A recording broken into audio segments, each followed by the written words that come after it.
everyone, welcome to Smarter Everyday Overlearning. Dear students, make your day smarter by learning the new things daily. In that aspect, I have been teaching the classes to you approximately from 1 month. Dear students, today's our session. This is the 4th session of our NEET practice, and previously 3 classes completed.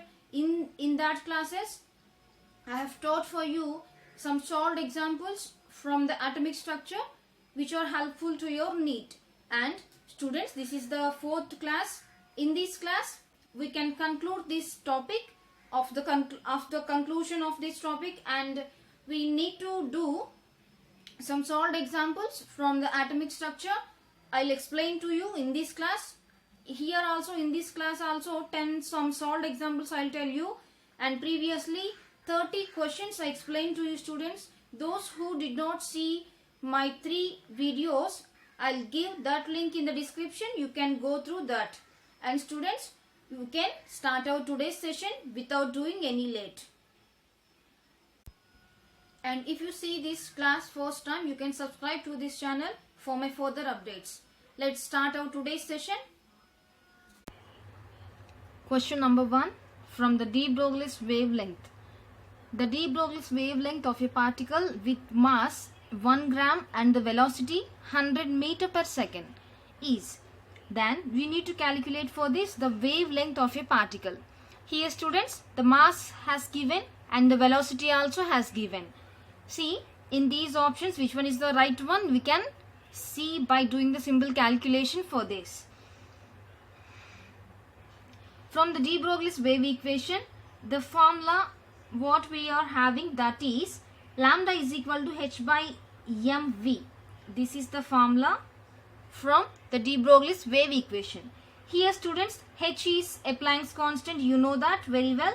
The value you know, the Planck's constant value 6.63 into 10 power minus 27 earth per second. Earth per second value, you know that. This is the Planck's constant value, and by the mass, what's the value they have given here, that is 1 gram, into the velocity 100 meter per second. For that we can write 10 power 4 centimeter per second. We should write like this. And students, from this 6.63 into 10 power minus 27 into 10 power minus 4. We can transfer this 10 power 4 to the numerator side. Then the value should be like this, and this should be minus 27 into minus 4, that is minus 31. So that 6.63 into 10 power minus 31 centimeters. The value is in centimeters.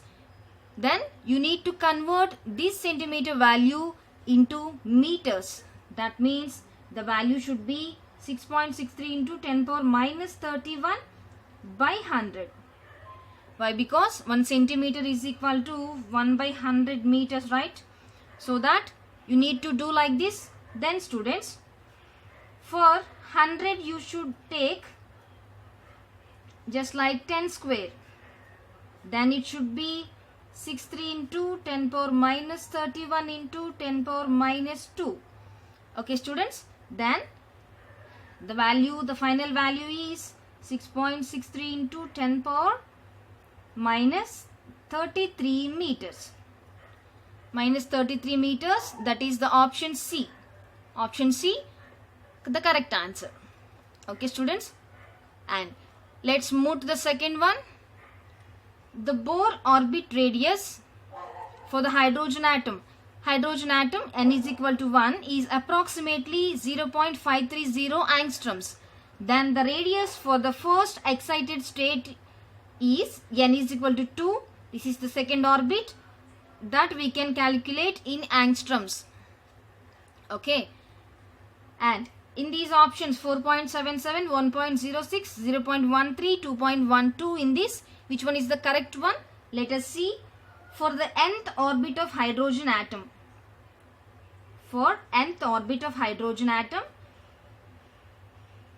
that should be Rn is equal to n square into R1. Why? Because n is equal to 1 here, that is the nth orbit. Then from this, the radius of second orbit, the radius of second Bohr's orbit, R2 is equal to this 4 into R1 you should take, and here 4 into R1 value, that is approximately they have given here 0.530 angstroms they have given.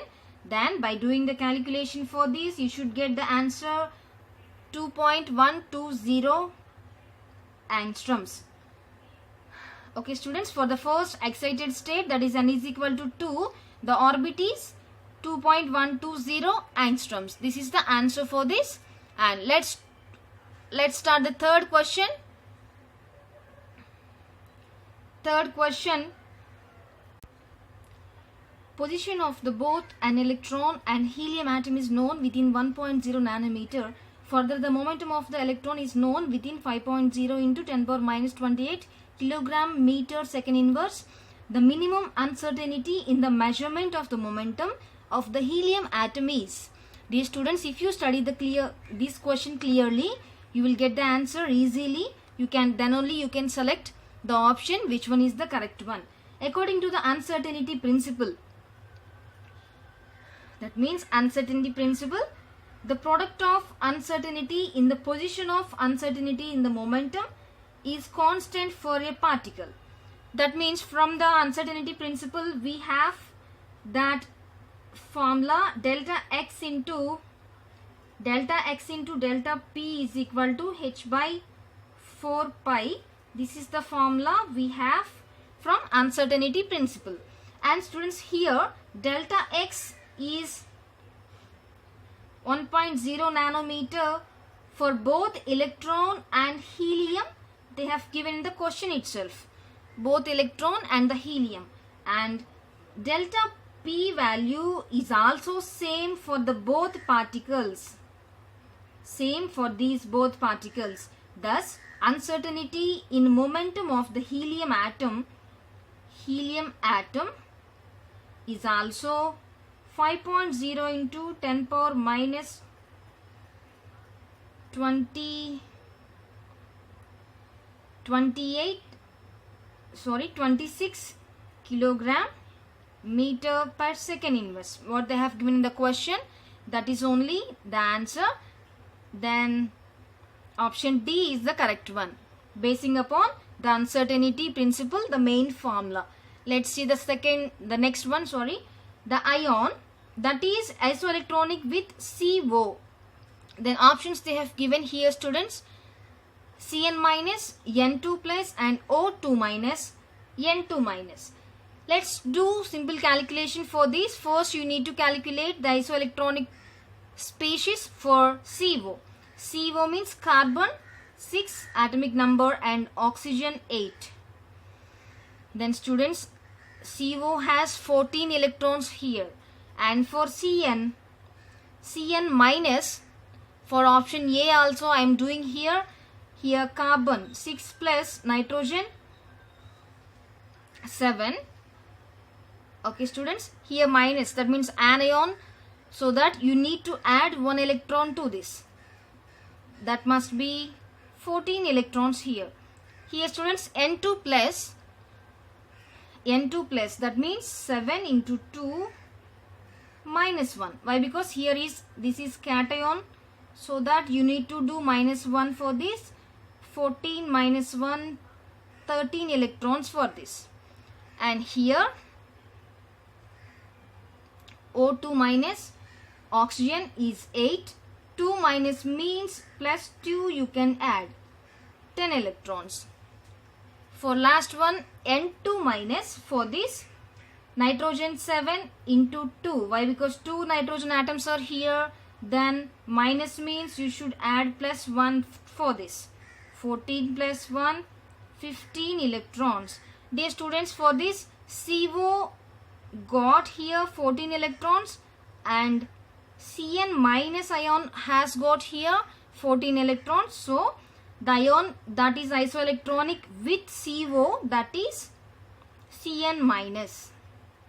Okay students, let's start with next one.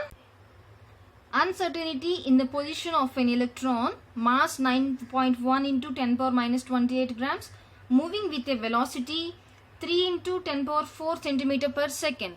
Accurate up to 0.001% will be. You need to calculate the velocity accurate up to 0.001. Here, what are the clues they are giving here?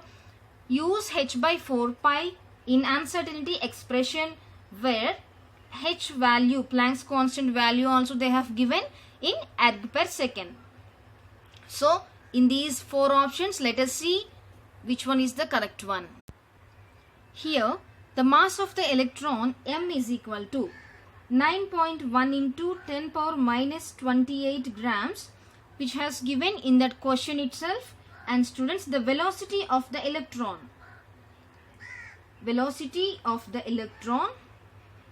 this value also they have given in the question, 3 into 10 power 4 centimeter per second. And accuracy, accurate up to 0.001% they have given in the question. So that accuracy up to 0.001%, that means 0.001 by 100. And Planck's constant value they have given in the question itself. Planck's constant h is equal to 6.626 into 10 power minus 27 erg per second. This is the Planck's constant value. And students, we know that actual velocity of an electron, that is delta V is equal to 3 into 10 power 4 into 0.001 by 100. This is the value they have given in the question itself. And students, by doing the simple calculation for this, 3 into 10 power 4 into 001 into this 100, you need to write as 10 square, here 10 square, so that here 10 power minus 2. This should be is equal to 0.003 into 100. So students, this is 0.3 centimeter per second. Okay, and therefore uncertainty in the position of the electron, that is delta x is equal to, the formula will be h by 4 pi m into delta v. Here students, h value you know very well, that is the Planck's constant value, 6.626 into 10 power minus 27 by 4 pi into the mass. How much students? The mass they have given in the question, that is 9.1 into 10 power minus 28. This is the mass into delta V. We have calculated here delta V. How much we got students? That is 0.3 centimeter per second that we got here. And by doing the further calculation for this, 6.626 into 10 power minus 27 into 10 power 28. Why? Because here 10 power minus 28 you should write in the numerator side. The answer will be like this. And here students, 4 into the pi value 22 by 7, that should be 3.14 here, and into 9.1 into 0.3. Here you can take this power value in the numerator side, you can write. And students, for this 6.626 into 10 power 1, here minus 27 plus 28, that is 10 power 1 by 33.912. This is the value. If you are doing the simple calculation for this multiplication, you should get like this value, and the final answer will be 0.1954 into 10. If I change the decimal place, 1.95 centimeters. And the answer is option C, 1.95 centimeters. Option C is the correct one. Okay students, this is about basing upon the uncertainty principle. Let's start with the next one. The radius of the hydrogen atom in the ground state is 0.53 angstrom. The radius of lithium 2 plus ion, lithium atomic number they have given here, Z is equal to 3, in a similar state is. Let's do the calculation for this. Due to ground state, the state of hydrogen atom N is equal to 1 and the radius of hydrogen atom R is equal to 0.53 angstrom. Okay students, and atomic number of lithium they have given in the question itself. Atomic number of lithium, that is Z is equal to 3 here, lithium atomic number. Now radius of lithium plus 2 ion is R into N square by Z, and students here R is 0.53 into N square means that is in first state by Z is 3 here. By doing the calculation for this, 0.17 angstroms we got as an answer. Let's start with the next one. Which of the following is not isoelectronic with O2 minus? We can compare all these options. Isoelectronic, then you need to calculate the number of electrons for all. First one, O2 minus. O means oxygen, atomic number 8, the number of electrons also 8 here, and 2 minus is there, so that you need to add plus 2 for this, 10 electrons. O2 minus has 10 electrons. And for the option A, titanium, atomic number of titanium is 22, then the number of electrons also 22 here, but here plus is there, so that this is the ion. For this you need to do minus 1, so totally 21 electrons you should get here. And students, for Na plus, sodium atomic number 11, here 1 plus is there, so that you need to subtract 1 electron from this, so 10 electrons. For Na plus ion there are 10 electrons are present. And students, for the option C you need to calculate the number of electrons here, and nitrogen atomic number 7 and the type number of electrons also 7 here, 3 minus, so that you need to add plus 3 to this, then the number of electrons also 10 for this. And students, for fluorine atomic number 9, the number of electrons also 9 here, and minus 1 is there, so that you need to add plus 1 to this, and you should get 10 electrons. Then the answer is not an isoelectronic species, that is option A, titanium plus ion, which has 21 electrons. Let's start the eighth question. Electronic configuration of calcium atom can be written as, let us see, calcium atomic number 20, dear students, and the number of electrons here 20. Then electronic configuration, if you write for this, that should be 1s2 2s2 2p6 3s2 3p6 4s2. These are the 20 electrons here, dear students.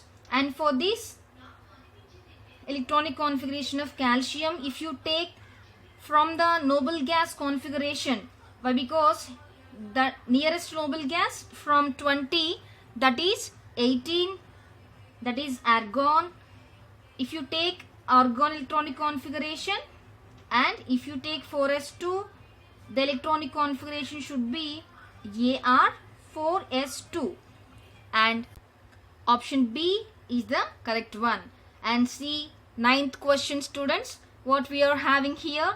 For azimuthal quantum number L is equal to 3, then the maximum number of electrons will be, you need to calculate the maximum number of electrons you should calculate. For this you need to know about the L values and the type of the subshell, SPDF 0, 1, 2, 3. These are the L values here in the question. L is equal to 3, because L is equal to 3 means the subshell will be F here, and the maximum number of electrons in F subshell, that is 14 electrons. Why? Because like this, 3, 4, 5, 6, 7. These 7 are the orbitals of this F subshell, and there are 14 electrons will be arranged like this. 14 electrons, 7 orbitals with opposite spins like this. Let's start the next one. The total number of electrons that can be accommodated in all the orbitals having principal quantum number 2 and the azimuthal quantum number 1. That means, students, principal quantum number, the symbol is small n, you know that, n is equal to 2, and the azimuthal quantum number symbol is L, that is 1. That means this is 2p orbital. This is 2p orbital. Why? Because if you see this table, that L is equal to 1 means then the subshell will be p orbital. Okay, students, and this is 2p orbital. Here, total number of electrons that can be accommodated in all the 2p orbitals will be 6 electrons. Why? Because in p subshell there are 3 orbitals will be there, and 2px and 2py and 2pz. These are the orbitals for p subshell. So, students, each orbital must contain 2 electrons with opposite spin, so that the total electron should be 6. Okay, students, this is the answer for this, 6 electrons, option C. Let's recall what we have learnt in this class. And first one, basing upon de Broglie's wavelength, particle mass we can calculate it, and the Bohr orbit radius we did like this. And students, the position of the both electron and the helium atom we did, and again the electron isoelectronic species we did here for the CO. And students, for the next one, uncertainty position of an atom of electron in this atom, we did this calculation. And the next one, the radius of hydrogen atom in the ground state, also for this calculation we did. And again isoelectronic species came here for this, the mismatch also we did. And the next one, electronic configuration of calcium and azimuthal quantum number we did like this. And the last one for this today's class, principal quantum number, azimuthal quantum number they have given, we did finally which orbital it is. Okay, students, this is about our today's session, 10 solved examples of the chemistry atomic structure. I hope you have understood this class, and if you like this class, if you like this video, you can share to your friends and subscribe to this channel. And friends, today's our session is the last session for the atomic structure, some solved examples, and I'll give you chapter wise clear cut idea and chapter wise some solved examples for your NEET. Then you can practice those sums and you can practice those concepts for your practice, for your NEET practice. Okay, students, thank you so much. Thank you for watching.